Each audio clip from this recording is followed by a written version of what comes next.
Hi everybody, welcome to 5 Minute Ministries. In my second message about women, I want to talk about the purpose of woman. Why were women created in the first place? And for that, we have to go all the way back to Genesis, as you may have been expecting. Now, Genesis tells us that God says it's not good for man to be alone. Now, God had said this after he had sent all the animals in front of Adam, and Adam was naming them.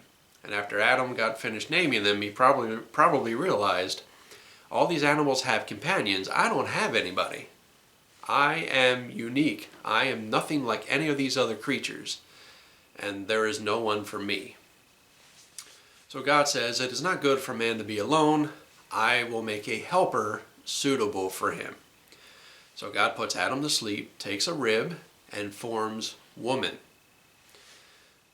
Now, right away, we see the purpose of woman is to help Adam. Now, that doesn't mean Adam was helpless. It doesn't mean he was stupid. It doesn't mean he couldn't make decisions.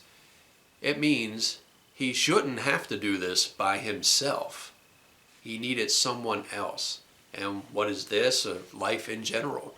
See, a woman was created to help man. She is to help him emotionally, physically, financially, and any other way possible. Whatever he needs help with, she is to be helping him.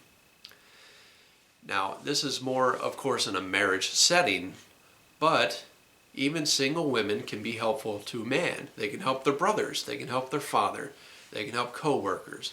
Anywhere where a man would need support, a woman was designed to support that man.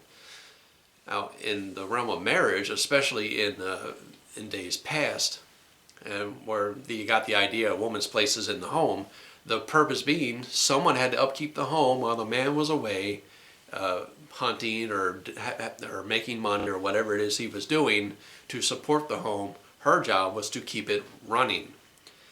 And that was a very important job. And in our modern society, where women have jobs, they are still supporting the home and upkeeping it, and the man is helping. So, a woman's original design was to be a helper. Now it says helper, not slave and not servant. And that's very important to remember. Helping a man does not mean you are beneath him. I want you to see where Eve was pulled from.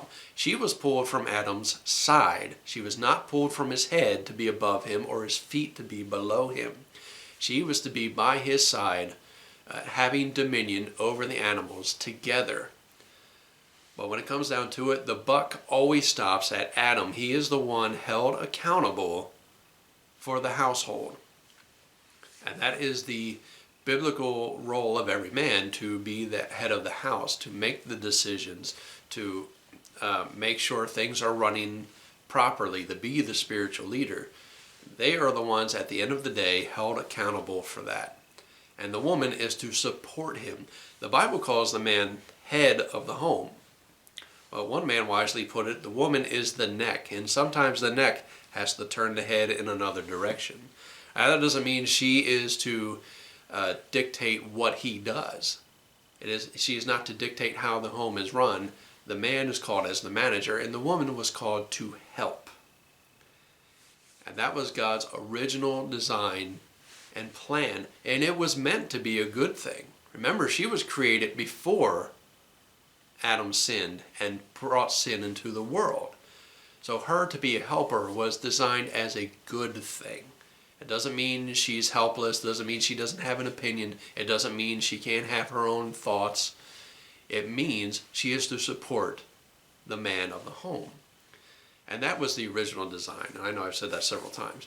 But if you think about it, when you invest in God's design for you, for your role as woman, you will find that life goes much more smoothly, even for you.